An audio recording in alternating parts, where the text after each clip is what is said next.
And right now, well, looks like we are about to jump into Champions Select. All right, well, there you have it. As we are jumping into Champions Select, we talk about adaptability. Let's see what these teams have for us as we toss it up to the casters to get us into Game 1.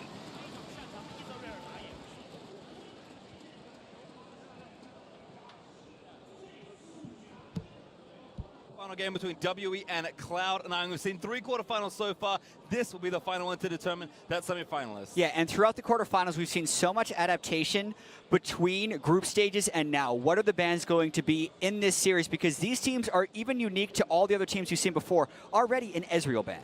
Adaptation's a big point, but I think also these two teams have been pioneers. It was Cloud9 in week 1, really focusing on the range junglers, really playing around Contractz' high damage invading style. And then WE last week, they were the first to bring out the Caitlyn. They were the first to keep pushing it. So lane priority and push priority, I think, will be paramount between these two teams. And I think it's so interesting that Janna and Lulu are not banned, but also that Xiye is banned, because I think something that's been lost with all the priority on Tristana first pick is that you've had Tristana and Xiye both available. So if Cloud9 is going for the Janna, expect them to pick the Lulu as well as a priority pick right here with it. Now, talking about the supports, in particular between these two players, Smoothie, since group stage started, has only played Janna and Lulu, 6 games between the two. There's been 1 Taric game for Ben, but otherwise, he's very much on the Janna-Lulu train, so they're actually staying to their previous tendencies and happy to just go with what we imagine will be Janna versus Lulu, but the Soraka's a possibility. We're seeing new ideas with the Lulu available, though. Exactly, and they're deprioritizing the Lulu pick for now because you're never going to pick Janna and Lulu together.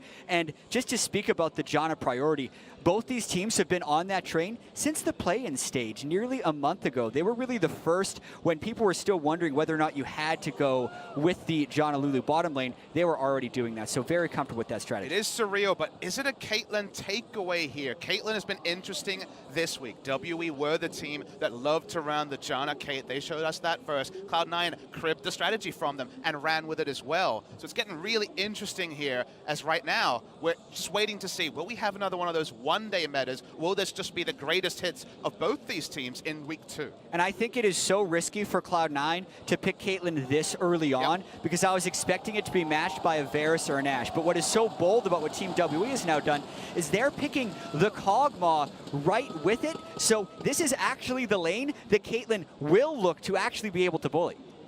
And it's just generally so interesting because, again, Mystic is the player for WE. They're looking to just do whatever they can to play around him now, taking a very safe, disengaged jungler. And somehow we've rewinded with WE because we came into Rift Rivals and saw the Kog'Maw first picks coming out from the LPL. Other regions a lot slower to pick up those picks. WE's quintessential comp, the Galio, Jarvan, and Kog'Maw that we actually saw run yesterday by RNG is sort of coming back here, and it could just be frontline with disengage and a Mystic-focused comp, because if we know one thing about Mystic is really the lifeline of Team WE. They play around him, whether it's a Caitlyn or a Kog'Maw, and he'll be a big focus however the draft ends up. And I really want to see how much early game focus gets applied by C9 in these last 2 picks, as well as the bans for Team WE, because one of the things that's so pivotal about the Caitlyn composition is being able to actually bring it home.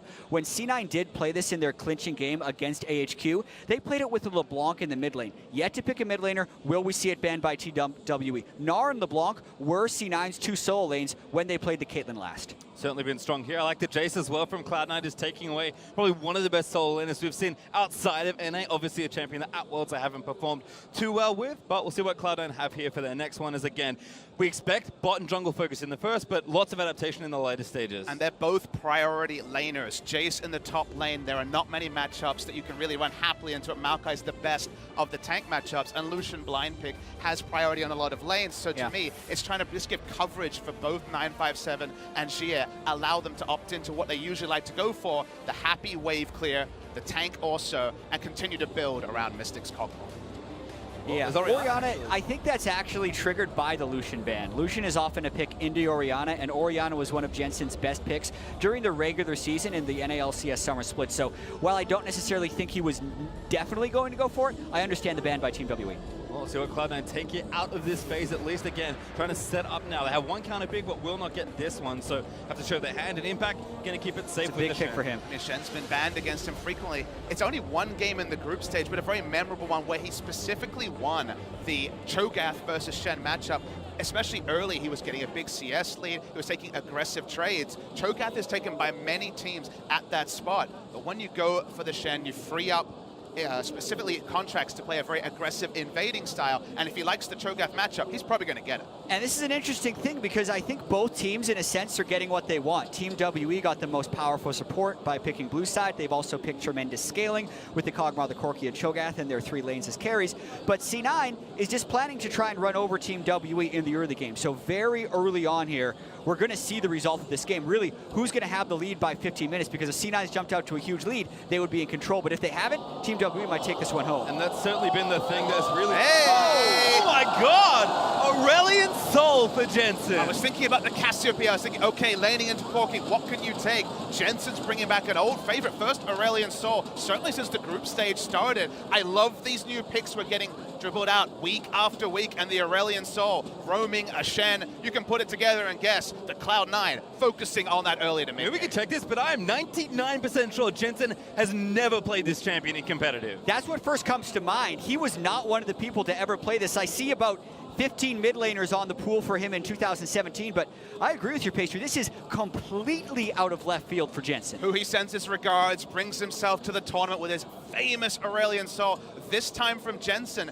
Roaming style from Jensen. He's been playing forward. He's been more a facilitator. The camp for Jensen's strategy really hasn't been that much on display, especially since the group stage started. And I feel like, specifically with Contractz' mindset, we're getting aggressive for C9. Yeah, full confirmation. This is the first Aurelion Sol game for Jensen. He already did prep some new picks for the World Championship. In the play-in stage, he played Gallium. It's something that people didn't think he'd be able to do. In the past, he has been criticized for not playing some of those supportive mid laners. Now, he's playing everything. This is the roaming champion.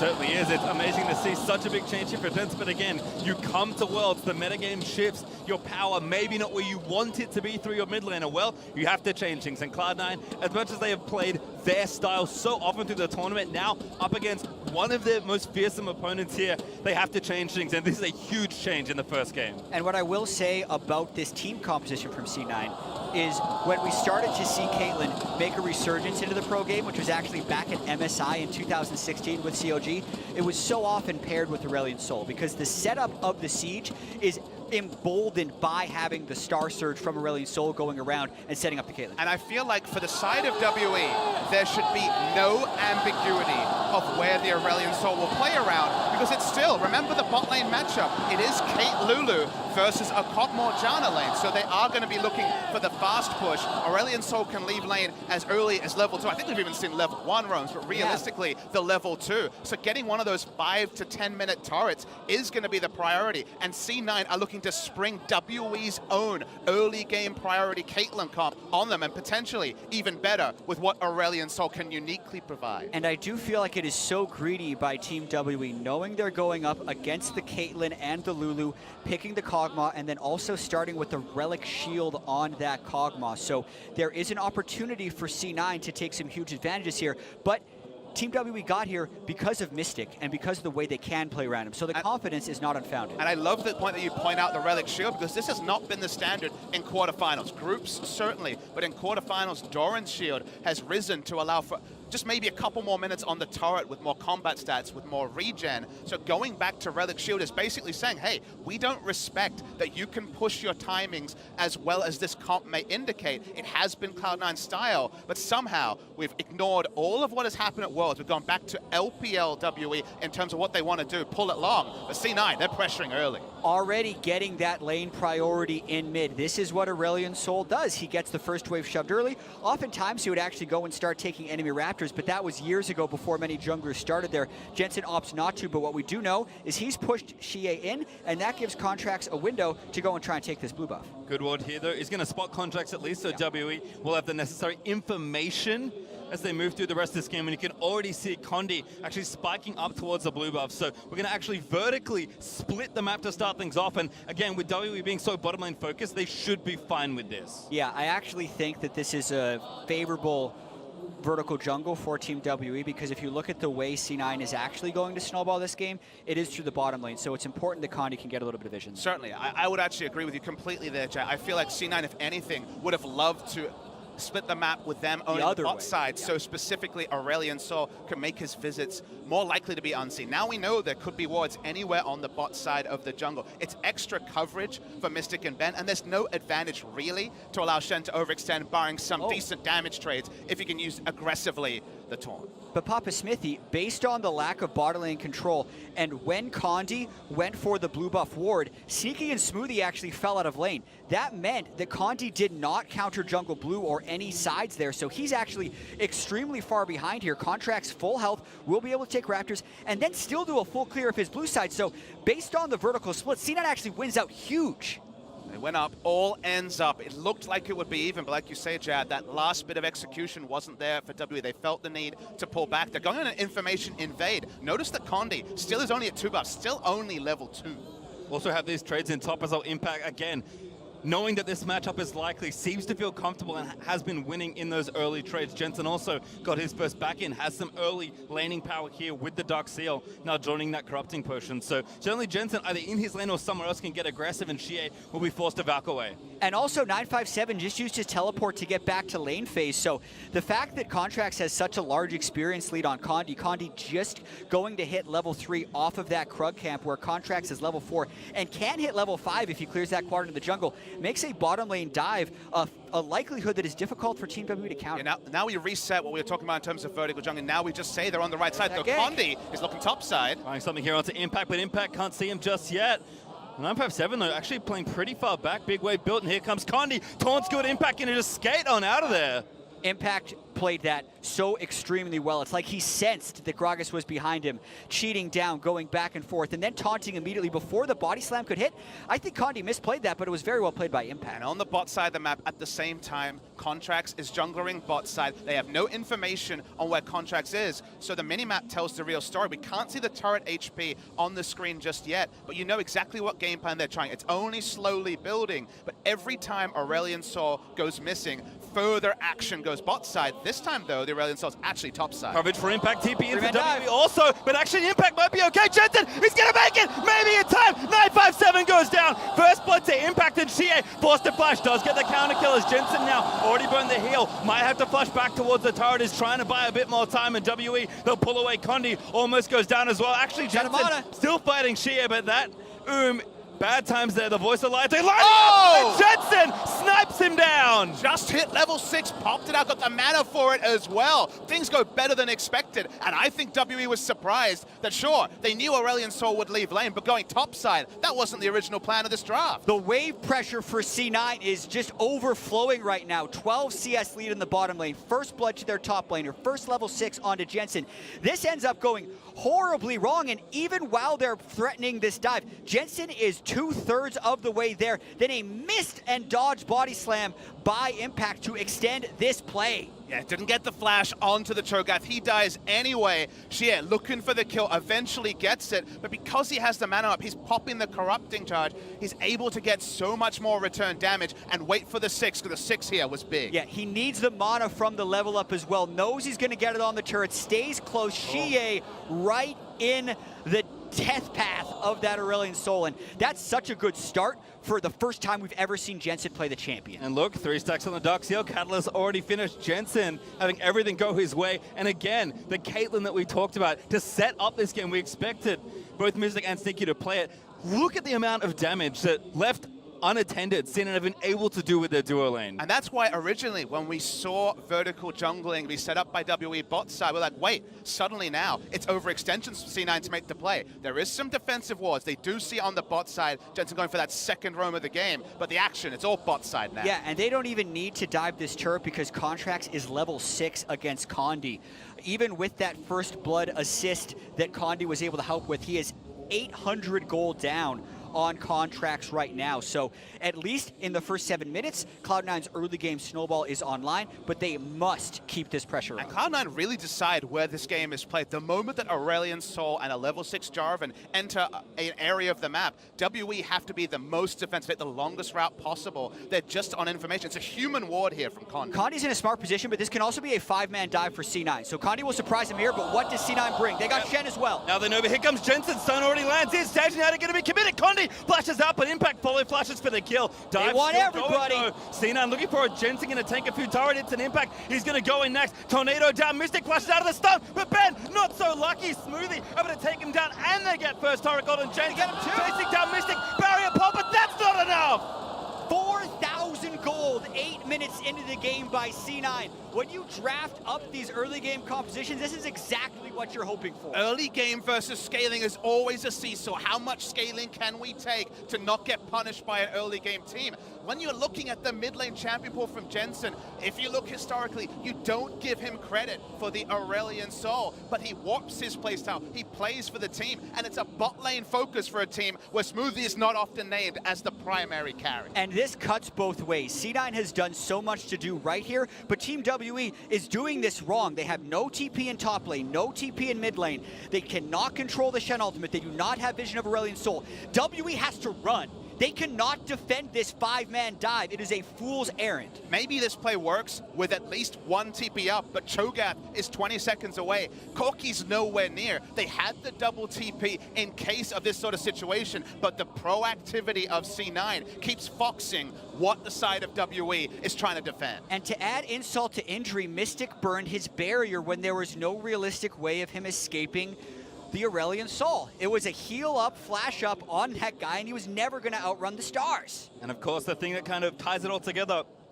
is after all of that play, after the first turret, after those kills, after that dive, C9 also got the Drake, which was an Infernal. So now the swap comes from C9. They're going to apply so much pressure with 3 and soon to be 4 if Jensen wants to make it. And this tower will quickly fall. 957 already chunked to 30% And that's health. a lot of poke. He's got flash up, but Contractz could follow with a lot of stuff. Condi's there for the defense. Condi looking to cover. Good rupture actually by 957. Clears the wave out. What we need to remember in a game like this is that if no junglers are involved, if it was a 4v4 game, C9 take every objective. The tools aren't there for WE yet to hold things. So it's all about Condi anticipating the play, being there first, and even delaying turrets going down, because he can show himself, but he can't actually have kill pressure. So it's delaying the clock, but delaying the clock is really what they opted into the moment they cemented Kog'Maw Janna as their bot lane. And you can see this specifically from Cloud9. It is staggering how different their games are with leads versus without. Yeah, pastry time. Sometimes these graphs are hard to read, but look at this. When it gets past 10 minutes, you know what's happening. We've got spoilers on the screen, Jack. Exactly, but I will also say that in those games, most of the time, C9 was also with relatively even scaling to the opponent. This is a game where Team WE does have the Kog'Maw Janna in the super late game, but we are far from that point. C9 absolutely in a position to win with this goal lead 10 minutes. And I like that you say super late game, because late game, you don't just hand it over. Super late game, when we're talking 5-6 items on both the AD carries, the Corki and the Kog'Maw, I agree. But this team can fight at 30 minutes with a decent gold advantage. It's only after that where things really gain parity. And this is also a game of tempo. Can they continue to make plays around their cooldowns? And how long did they sit on those cooldowns? Impact had Shen ultimate up the last time they dove Mystic and Ben. It's back up again. He's waited the 180 seconds. There's also a control ward behind C9 in that top lane. But the question is, can WE even think about making an aggressive play? I say no, because they are too far behind at this point. They're up against a BF Sword Caitlyn, an 11, like what was that, a 9-minute Ardent Sensor by Smoothie, and the Shen ultimate is back up. I mean, they just don't have the information. It'd be a shot in the dark, but they drafted themselves a sort of comp that can't put a spotlight anywhere. The vertical jungling ended. 3 buffed was Condi, and from there, it's just been C9 dictating every move in the first 12 minutes. And look at this, Sneaky, just gonna wait, deny a couple of extra caster creeps, and then take yet another turret. Contractz also got the Rift Herald, so if he wants, they can move all that tempo to mid and just break open the outer ring of turrets. Yeah, and that was a tactic we saw long ago in the lane swap days to try and bounce back the turret, letting the turret kill every single one of your minions. He then stuck around for the cannon wave, so it's mostly irrelevant, and it's a little bit of golden now, but that just goes to show how far ahead C9 is in the pace of this game. And I do bounce up and down by the fact that really your notebook for Worlds 2017, it looked like it was going to be one page, Ardent Sensor, delay, delay, delay, but they've had to go back to so many old metas to understand the defensive support's coming back, the engaged support's coming back, the Rift Herald's used here, but so far, we've had so much variety, and this is another bit of it. And C9 is doing this exactly right. They get enough damage to the turret. Now they're going on to Condi. He's going to have to flash. Yep, that's a flash out. Dunk there from Contractz commits the Cataclysm as the turret does fall in C9's favor. Shelly will keep going for a little while longer, but xiye and his fresh Trinity Force going to keep that one down. And the minimap tells a story that no previous WE game since group stages has told. Kog'Maw was top lane. Whenever WE have fallen behind, most notably the Misfits game, their last game of groups when the 2v2 was lost, they would just barrel down with their jungler and try to get objectives because their main focus is get gold on Mystic, get gold in their AD carry, hit 2 items. And sure, you might be losing in tempo, but you know how strong this team can be in a 5v5 when they know their own power with items. Just seeing Kog'Maw leave lane, thinking he might have to go mid with no item buy, he only got a pickaxe from it, lets you know that for the first time since group stage started, WE have been forced to actually react to the pace of another team. And I do think it's a little bit shocking that Team WE is in this state right now, since they were the team that debuted this strategy at Worlds. They understand how you get the advantage bottom lane, move it top, get the Rift Herald, break mid. They did it, and they were the first ones to do it. Yet when they see C9 early lock the Caitlyn, it's clear as day going to be that. And they thought that they were going to be good enough in the lane and in the early game to prevent this type of snowball from happening, and they're down 5,000 gold. The rest of the game still has to be played out, but I'm very surprised by this early result. And just based on the bot lane, the price they've paid is now apparent. That 9-minute sensor for Smoothie has been joined by Berserker Reaves and a 13-minute Infinity Edge from Sneaky. So this is going to get messy. Misty and Ben, though, looks like they're able to back away.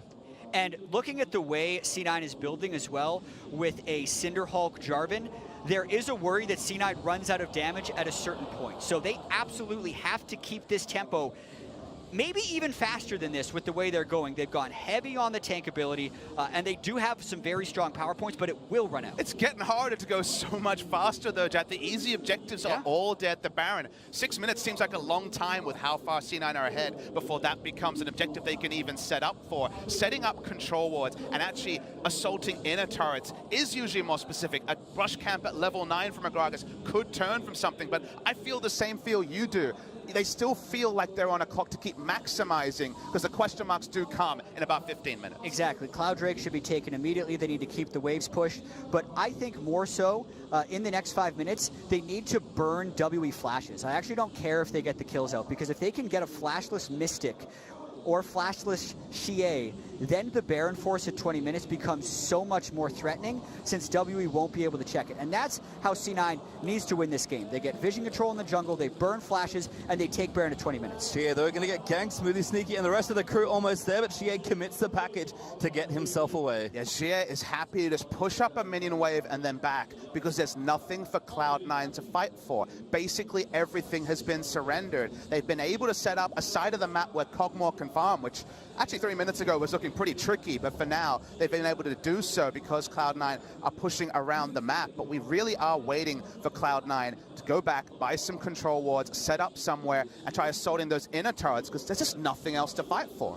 It's helping as well. Impact on the Shen, of course, level 11, with the TP just about to come back up, and Titanic was his first item, so that pressure is there. Nice nado from Ben is going to deny Contractz from flag dragging over, but actually, again, this converted onto the top side, tier 2, Cloud9. Looks like they're finally going to try a siege, at least for a little bit. Exactly, and for as much that C9 is smashing, they are one team fight loss away from losing this game. That is the pressure you're opting into when you play these early game team compositions.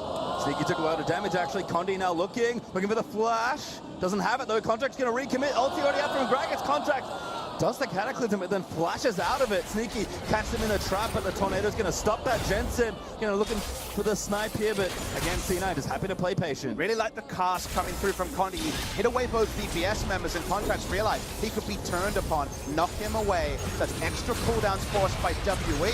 They start the assault, the turret is still helping. Yeah, this is the setup. You put Caitlyn outside the turret, you have Aurelion Sol in tow, but they get such a small amount of damage onto that turret, and they haven't actually set up a very good trap line that push turns into pretty much nothing. Mid lane minion wave starts to push back. It takes about a minute to reset up where they were at, where they had tempo in 2 lanes and were pushing up. Trades for impact going well, but not necessarily completely one-sidedly. Jensen popping over, but I think 957 knows exactly what to do. Yeah, maybe a 1v2 could have made that a little bit easier. for C9, but again, just transitioning through the lanes, trying to get a little bit more initiative and shove through. But the two marksmen on the WE side doing a great job actually defending from all these pushes. And again, despite the lead for C9, they haven't cracked the next step just yet. Exactly, because they have a lead, but they don't actually have the items that show that lead. It's a Rage Blade versus xiye. It's a Trinity Force on the Corki. There's a Righteous Glory on the Kog'Maw. C9 doesn't have the item power spikes currently. Everyone on their team is sitting on over 1,500 gold. And it's such a sensitive balance for someone like Mystic to be farming top lane with all this. It's basically saying, hey, I think enough cooldowns are down on Cloud9 that the chance of us being engaged on 5v4 is low enough that I can push an extra wave. And trust me, Mystic is greedy. He loves to get his CS. He loves to hit his 2-item spikes. It's so delicate, but now that the Cataclysm and other cooldowns are coming up, Mystic really needs his team to continue to delay. Every time you see Mystic getting a free minion wave, pushing out to get minions as far up as the outer top lane turret, that's time that C9 wasn't putting to optimal use. No, and again, they had a ton of gold to go spend, so I think, again, like Jet said, fishing for some flashes, trying to get something happening there, and just waiting for that next objective. Baron, for the first time, will spawn in a minute 35, and Mountain Drake will come up in the next few minutes. So C9 playing certainly slower than we might expect, but you know they have something planned once that real critical point hits. Yeah, not being able to burn flashes and not being able to get substantial damage on the inner turrets is not that good for C9 right now, because if we look at the items that are actually completed, the Rage Blade and the Trinity Force on the way to the Static Shiv on the two carries of Team WE are somewhat comparable to the damage that C9 have built on their carries. And outside of those carry positions, it is just tank and setup in this game right now. I believe both Shen and Jarvan are going for the rushed adaptive helm to try to counter the Kog'Maw damage. That'll be big for them, as we can see on screen. 957 taking a very one-sided trade. Does feel, like you say, a bit of a seesaw between when will that item be complete, when can they fight again? Because for now, without that item completion, you could see in your head, you could prophesize a fight that WE actually wins, even though they're still over 5,000 gold behind. And it's all about Baron. Ardent Sensor really helps you take Baron. The Caitlyn can set up. They can get this foot push by Shen. But if C9 doesn't play this early pre-25-minute Baron, there's a good chance that Team W comes back in this game. So C9, great position to be in right now. Just have to control Baron. Ryan has been held maybe a little too long. That's what they got to worry about, though. Takes a big chunk of damage. Certainly not what you want to be. The Contract's going to try and make the play. Mystic forced to burn a summoner, but there's the Cataclysm flash used. That's what they needed. They get the flash and the heal out of the Kog'Maw Janna duo with Baron up in 12 seconds. Going to be a big minion wave here to siege down, but as you say, Jack, getting those summoners, those are the priority ones. Only Janna would even be comparable to what they got from getting Mystic summoners down. Opens up space. They know that WE has never been in the vicinity of Baron. Basically, this entire game, they haven't been allowed to push out that far, but the decisiveness to make the call now is going to be a fun thing to track, because C9, this is their time. To Team W's credit, they have two Farsight totems, and now they're going for Smoothie, flash silent from Freaky, getting a standard 9 and Smoothie. Oh, together, trying to survive the feast, makes that easier. Xiye able to get that kill. In fact, still moving around, but Jensen finding the flank does good damage to Condi. Mystic, though, allowed to free here. They're going to take to the control, but a great job. They can move them back in. Mystic able to take down Jensen. That's 2 kills they didn't want to give away. And it was one team fight away from breaking. They get Smoothie, they take down Jensen, and they're actually pushing a power play right now. It was insane how good that ward was. It was placed much earlier. A flank TP aggressive move made it 20 minutes, and the prize is going to be big. Mid turret is always good, but WE could keep pushing. Drake up in 10 seconds. Baron still on the table as they take down the turret. Yeah, this is a huge moment for Team WE. Mountain Drake even up in 3 seconds. It's only a 4,000 goal game. It was a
The 5,000 gold is not quite there, but it's close. Exactly, the lead has actually stayed about the same for Cloud9, but the precious time that WE have bought is likely worth a lot more than that. Cog still scaling up now with 2 items completed. C9's carries finally completing their next few items, but they lost the last streak. The Mountain went to WE, and again, all that work they did to get vision around the Baron, they have to do again. And Ben hasn't been threatened, which is a big thing right here. The Janna at level 10, even with the Ardent Sensor on top of the 2-item Kog'Maw, is a huge power point for Team W to play around, especially with that red buff. So C9's going to move towards Baron here because they have to control this, but it's actually really difficult for them to secure it at this point. And it took a wayward path, but WE are at item timings they are familiar with. It's 2-item Kog'Maw.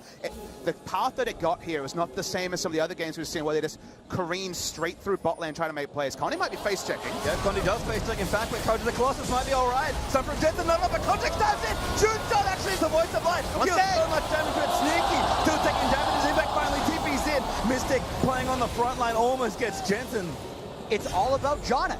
Unless C9 can get onto Ben, interrupt that Monsoon. That was a rank 1 Monsoon, and it was enough to repel all of C9's initiation. Contractz had to flash out of that team fight. Team WE is actually starting to assume full control of this game. They are managing to last out team fights and get position on the map. The Baron wards that were a dream earlier before are now being contested at 23 minutes. The item timings are there. It's almost like much of the early game didn't happen. It feels like they traded down in turrets, but otherwise the feeling, the tempo of the game that was so within the grasp of C9 at 15 minutes is getting closer and closer to being out of their grasp at 25. Exactly. Those inner turrets have barely been touched by Team WE. The Mountain Drake went over to Team WE. C9 cannot threaten the Baron very well, and they haven't found any initiations onto Janna. So when we talked about how we were surprised that Team WE opened this game poorly, that's still surprising, but this is now more of an explanation on why they were willing to, because the mid-game hold that they were able to keep up is putting them in a good position. And again, we're kind of still in a holding pattern here for this game. C9 are continuing to get gold and keep control of the map, but again, we have to look once back towards the Baron. Contractz takes out the speed shrine, might even hit the bloom here, as C9 do have decent neutral vision along the river specifically, but you'd think with all this map pressure they've been able to open up more, but WE's defense has been so good. But you can see also here the map pressure they had, 2 lanes at the inner turrets and mid lane equalizing is gone. It's a lot more even now, so the thoughts of rushing down a Baron are gone. The setups need to be so much more precise. We saw yesterday big Baron steals. That becomes possible now, where before there was no way for Condi to even get ranged to contest that objective. 20 minutes hit, the Baron spawns. We see the amazing defensive setups of WE and even a proactive play, and now things are much more within their hold. And C9 definitely do look out of sorts. When they've made their Jarvan initiations, they haven't been a 5-man team, they haven't had their damage and range, and they haven't found flanking positions. Even Impact down in that bottom lane, now that both of their tank line does have the adaptive helm, is not winning that 1v1 against 957 to give them a teleport or global advantage. So none of the things that they need to play around to win are happening, and this goal graph has now looked like no other that we've seen from C9 so far. xiye actually just going to gank down here and lock up as good as the silence hits as well. Impact forced to flash as Jensen going to try and turn it back around, but doesn't ride the stun all the way in. 957 not even clipped. Remember that both teleports are available. We saw C9 on the minimap pushing around Baron, but Aurelion Sol is here. WE have the ability to react to the Baron faster, so not actually going to be a reasonable start there for C9. Yeah, and the tank Jarvan plus the Caitlyn and Lulu do not kill that fast enough. I do think that if C9 is going to execute this, you actually wanted the Warrior Jarvan to smash that game, one-shot the Kog'Maw before they could get their defensive items up, because it's starting to look like Team WE have their defensive options in place, and it's just a matter of extending this game to 40 minutes where they can win the team fights for free. Well, certainly things looking good for WE, but Cloud9 continuing to fight. Sneaky going to go back, and we also have another Infernal Drake to fight for in 45 seconds. Again, C9 getting stronger, but it just feels like WE scaled that touch better. And again, without that additional pressure being able to be applied, yes, the gold lead's still in favor of C9, but you equalize those turrets, and that gold lead almost cuts in half. And I'm sure the viewers at home can appreciate how delicate a game like this was, because Cloud9 did so much right in the early game. They were given the sort of draft you wouldn't have expected, given that WE's lane priority strats with Caitlyn, they were the first to show that halfway through week 2. They pushed to a point, but it almost felt like they entered the exam answered all the questions and looked at the clock and said, wow, like we're a bit early here. Like it feels like we got all this extra time. What's going on? One false move, one great play by 957 with the flank teleport. They realize there's an extra page on that particular exam, and now things are getting a lot more tricky. The essay section, so to speak. Yeah. Nailing the multiple Oh boy, choice. multiple choice How do though. you play Pretty the good middle multiple game? choice. They nailed it. They got the first 3 turrets down, but look at this now. With Inferno Drake up, Team WE is getting full control over the Baron area, and they're going to force C9 into face check scenarios. And unfortunately for C9, this has kind of been one of their things. They've improved so much over the last 18 months. Never mind though, actually initiation started. Contractz is going to get silenced. Changing out, not quite enough. Gets knocked into the bounce house. 957 takes an impact, made it in, but Ben barely alive to monsoon his way to safety. Jensen burned the ulti for a lot of burst. But WE again live with 5. Ben not dying there means Odin sensors up, means that the team is still healed. Impact's trying though. Mystic got tons of damage, still not enough through all the heals and the barrier, forcing the flash. He burns down the xiye. Finds the snipe. WE do it again. Aurelion Sol was silenced, so it actually contracted all 5. Oh no, Jensen trying to make the play. The xiye gets a double kill. Takes him down, and C9 walk in and all die. These fights are so close, but WE have drafted such a WE comp. These Kog'Maw comps are their bread and butter, and the bread and butter right now is stronger than the American Pie. And listen to those roars from the crowd. They were waiting for that team fight this whole game.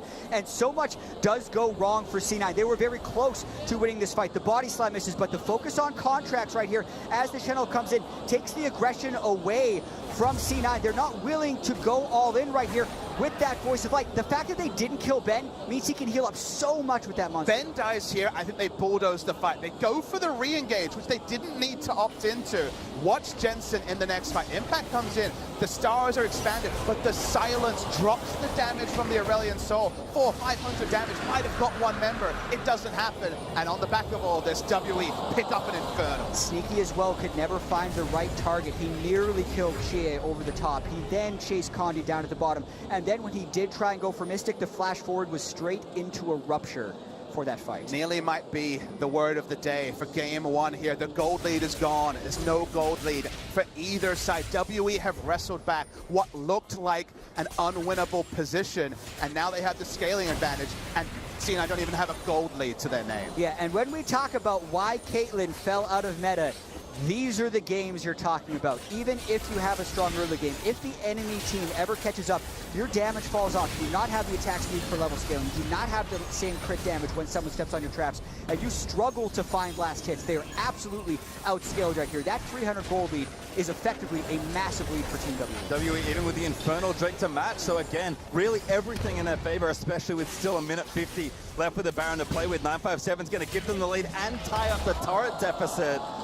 And with that, WE have been in a position they have found themselves in so many times in this iteration of the team's career. Fall behind, doesn't matter. Mystic's where he needs to be, and that's all they need. And it also bucks the trend of C9 at Worlds. Every game where they were ahead at 10 minutes, they would win. At 15 minutes, they would win. And all the goal graphs looked exactly the same, ending around 30 or 35 minutes. This game, completely different in that. They have not played totally yet.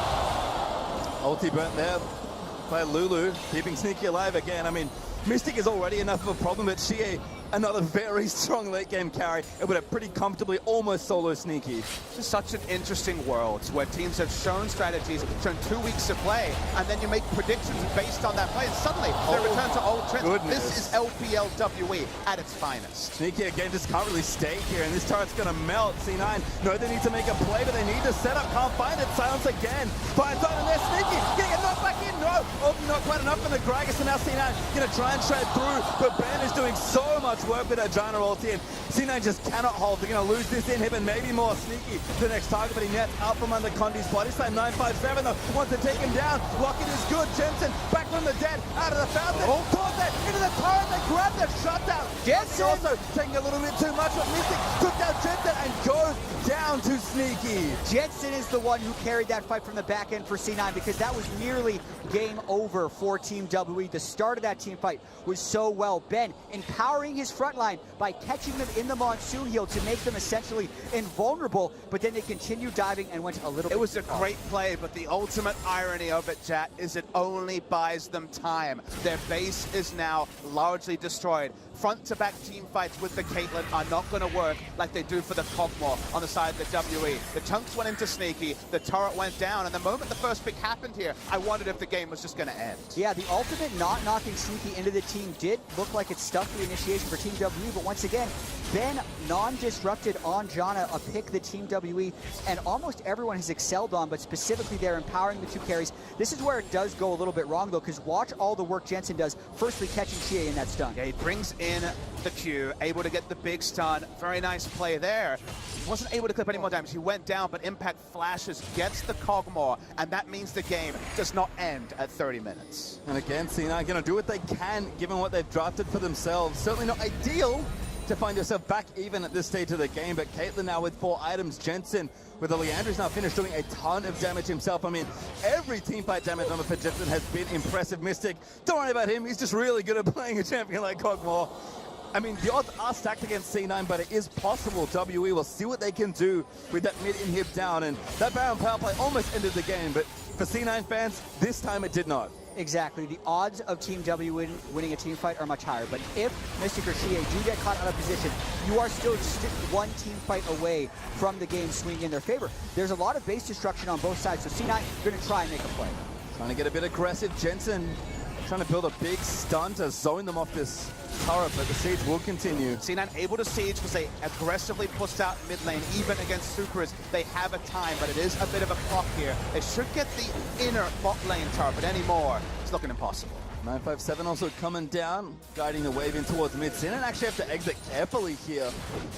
They can group up for the Blast Cone if they want. Ooh, 957, maybe caught actually. Contract gonna commit the ultimate, the Rupture dodged by everyone else. He's actually taking a lot of damage and forced a flash cast from Condi to separate the rest of the fight. C9 looking to regroup. Sneaky needs to be careful. Mystic, such a big crit from that net. It's a good amount of damage that C9 may be able to use to take control of the Baron area, but ultimately not too much burned by either side there. 957 just losing flash, and his stone plate should be back short. Impact's able to teleport top. He still has Stand United, so using that cooldown to reset lanes is the right use of it for C9. They will not be making a teleport flank with Shen anytime soon. So they go back to pushing out lanes. They'll have to aggressively push out mid again if they ever want to recreate one of these turret sieging points. We've definitely felt like we proclaimed the game over, at least heavily on one side earlier, then of course the big comeback. Now it feels like WE in full control.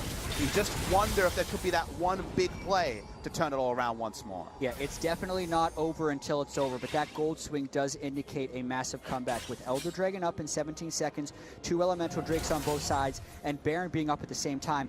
It is a lot about playmaking and who can get the right initiation, because even when Team W was down 6,000 gold, it was the fact that they got a numbers advantage in a team fight, and that's what C9 needs to try and orchestrate here, because if they fight even numbers against Team WE, they most likely lose. Buying time for Impact, though, does take another turret, so at least space and pressure being applied by Impact is even moving closer towards the inhibitor turret. Wave's already there. Impact going to force the question now on WE. Mid lane control is so important. They have the package on the Corki as well for a little bit longer. They're just going to push up here, and now they're forcing the fight. xiye looks pretty one. Sneaky with the stance, now it's going to keep him alive. Contractz finds the dunk of the Rupture, tags Sneaky. Now again, Condi going to get locked in. Impact following through with the taunt. Maybe got a little too fast. Spirit's Refuge, nice as well from Impact and Mystic. Moving forward, but a W's going to wear off eventually. And now Contractz, beautiful tornado, stuffs the re-engage. WE needed to fight to draw out the ult. They do. They look for more, can't get it. It ends up very even, but now you don't have to Stand United if you're C9. And Ben's Janna has been stellar. He saved all of his major cooldowns still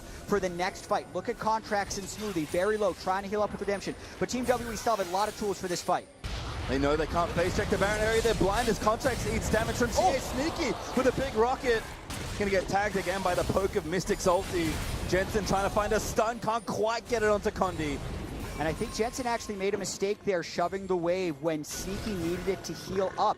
He's at half health right now, and the minions are no longer there. That puts Team WE immediately into the Baron. They're forcing this. They have the Cho'Gath.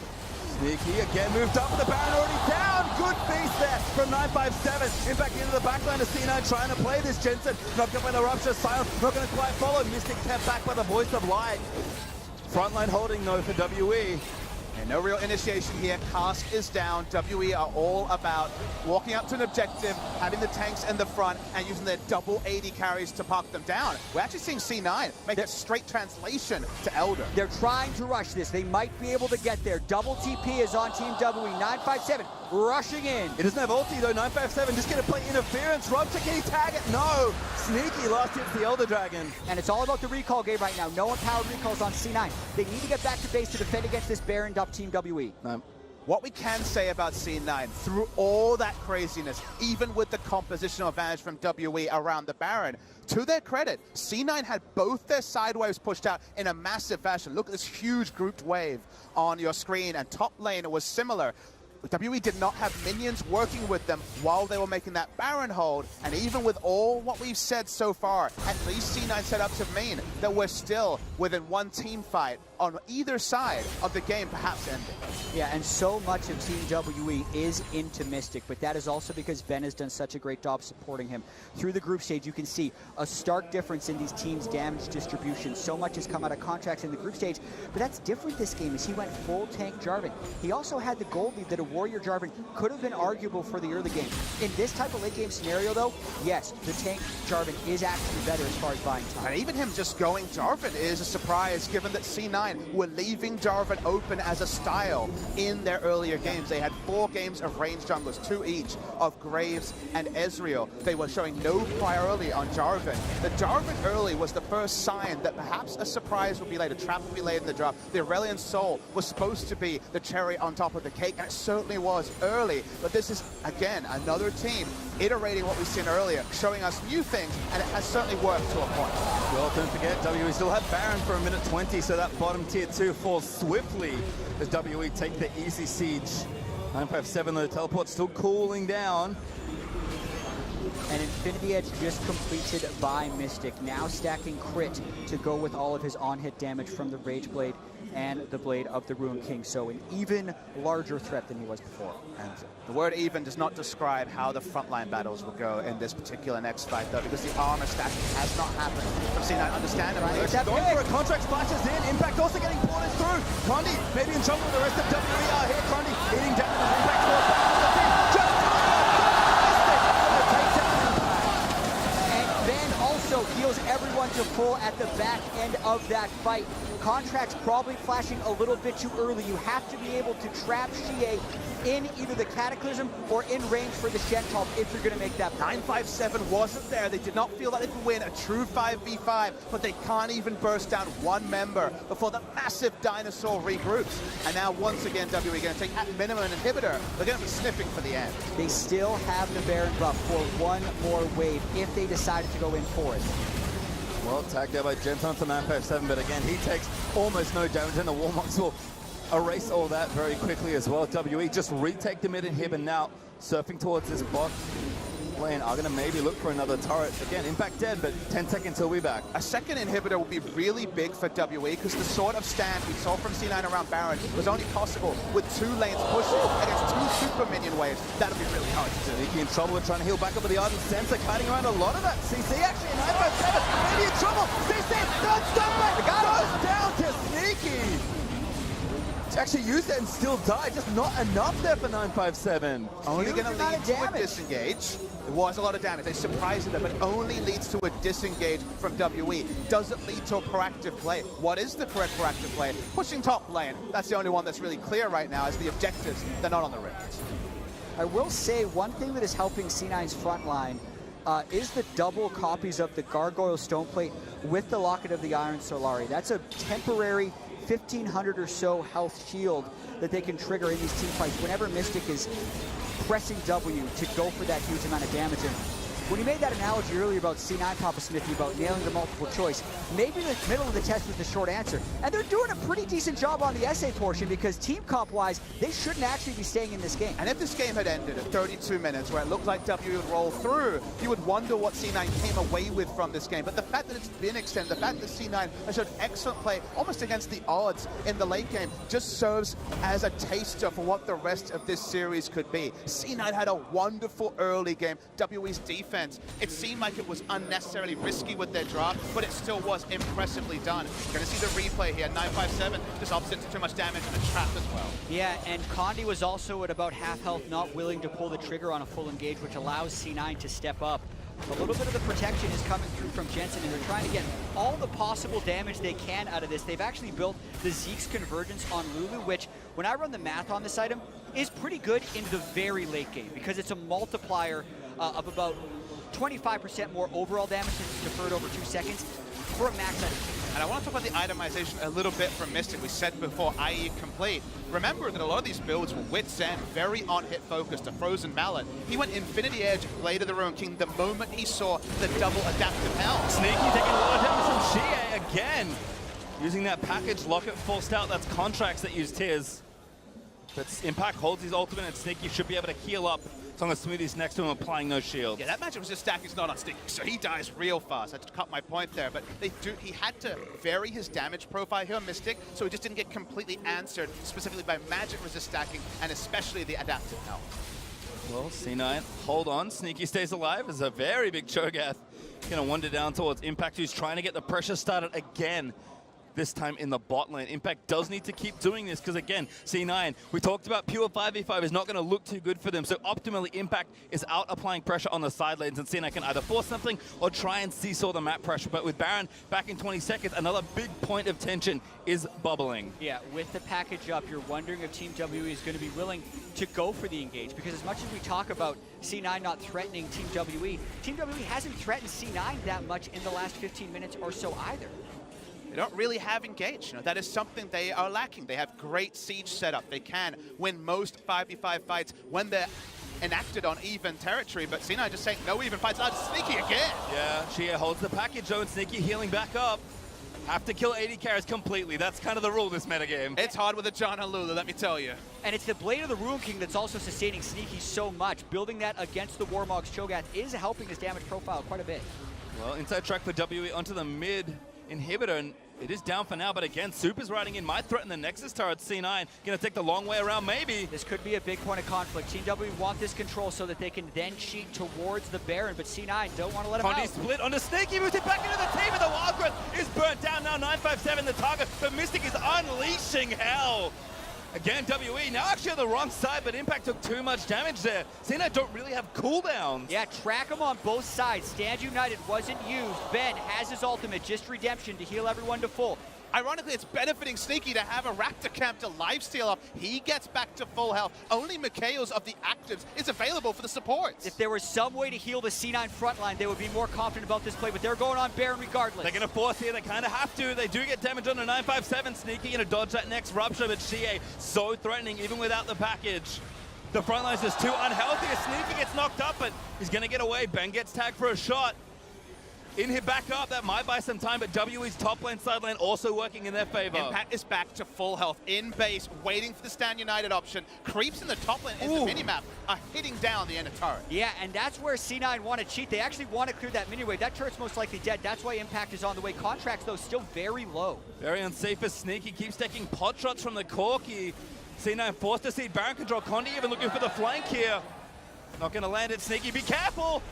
Contractz doesn't quite get the knocker, but there's the stage and the Wild Growth again. 9 seconds the target. Mystic and Condi almost go down. Jensen did so much damage with his ultimate. This is where not opting for Warmogs and instead going for Stoneplate Locket is actually hurting C9 because Contractz has not been able to heal up as many other Warmogs tanks would. Meanwhile, Ben did heal fairly substantially with the ultimate, and 957 has the Warmogs. It's lose-lose here. Baron's so low, or it's on base. Jensen not here. Contractz maybe can find a miracle steal. Doesn't get it. Beast is good, but he flashes out to safety. Now Impact trying to tank the brunt of the damage. xiye moves back in. He's dead. Taken down by Contractz. 5v4 for C9, but Baron went to WE.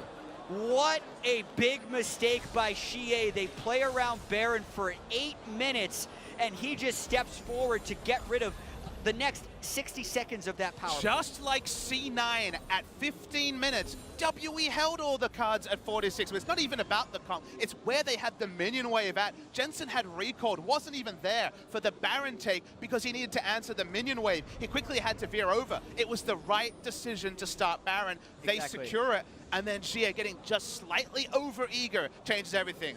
Contractz tried, but he was not going to get it over. Exactly. It was a 4v5, and the Smite and Feast were actually comboed properly from Team W, but then he valks forward way ahead of his team.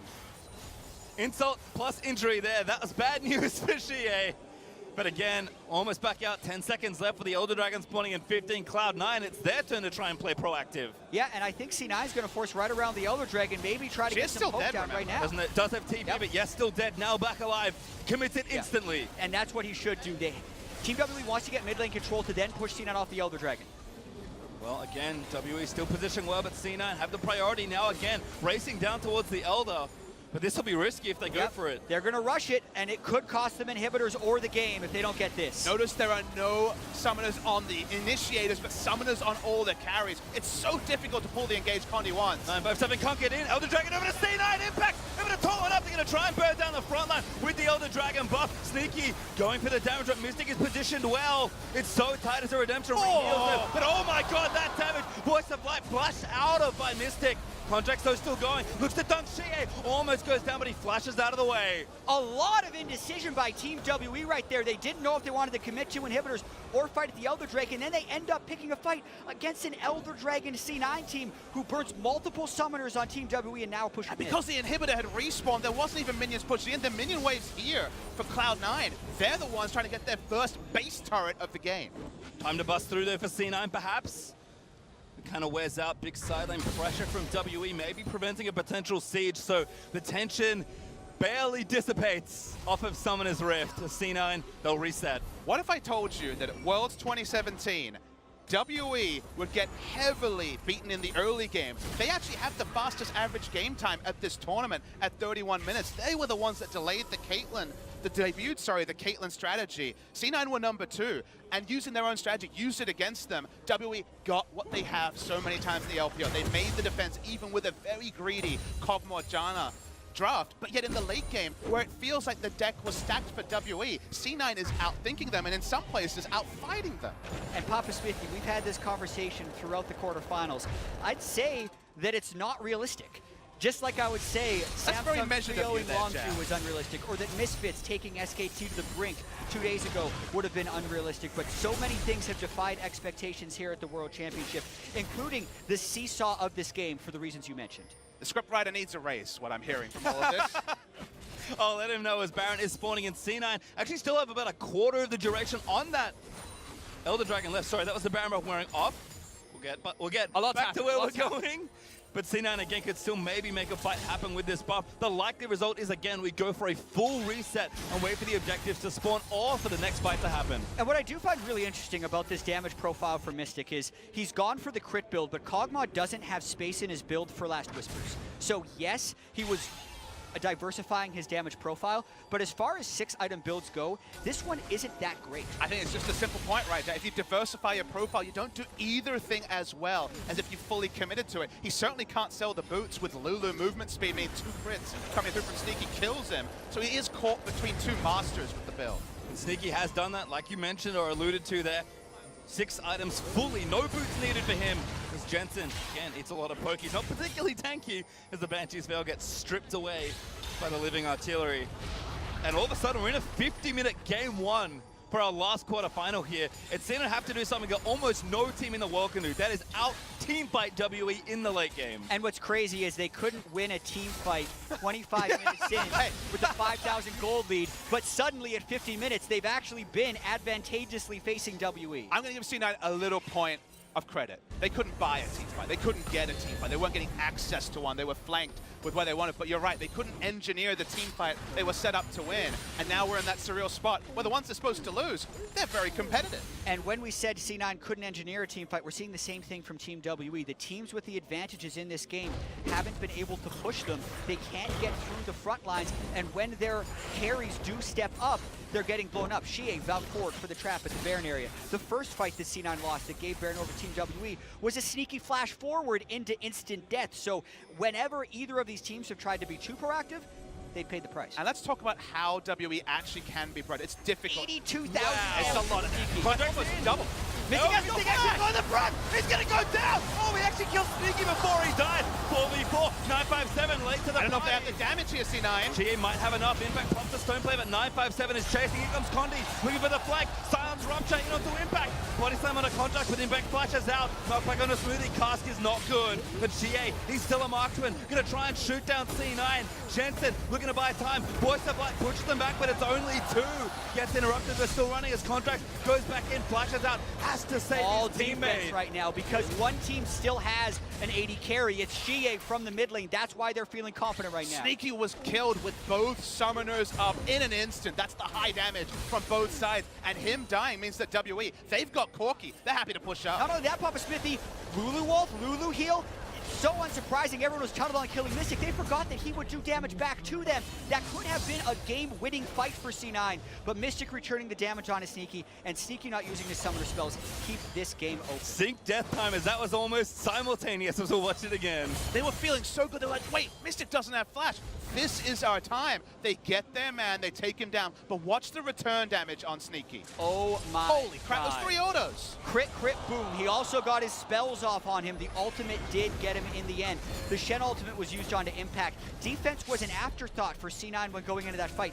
He did 5,500 damage in the midst of getting killed. He couldn't even control his positioning. It was the previous Kog'Maw, it felt like, in that particular area, the one that had the 5 attack speed cap and just couldn't actually stutter step. All right, He stutter step. roller coaster's not done yet. Baron is up, Condi flashed out in the Cataclysm. Everyone's back alive though. Mystic running back towards his team. Not there yet. In a temporary 5v4, but 957 here for the flank. Contractz does so much work onto Condi, but now Mystic finally arrives. Rupture misses from 957. Redemptions reset both sides of the team fight. Mystic, He's dead. damage, he took down Jensen. How is Mystic finding these crits in these team fights? It's still hard for C9 to run through, but without Aurelion Sol there, here they come. Sneaky has to play the fight of his life, but xiye straight into that. Damage is good, but he's alive for longer. Condi finally takes him down. Mystic fighting Contractz, but he gets that kill. And WE make it 3, make it 4 as Impact goes down. Critical strike Kog'Maw, of all things in a tournament, dominated by the Rageblade Witsend on hit build, got the crits it needed, took down the targets, and WA win. A slobber knocker of a game 1. Absolutely insane. In-hit goes down, and WE at just barely 54 minutes will best C9 in the only team fight they needed. This is gonna be fun. What a game 1 ending right there. Mystic didn't have the last whisper, so he couldn't kill tanks. So he decided to just ignore them in those last few fights.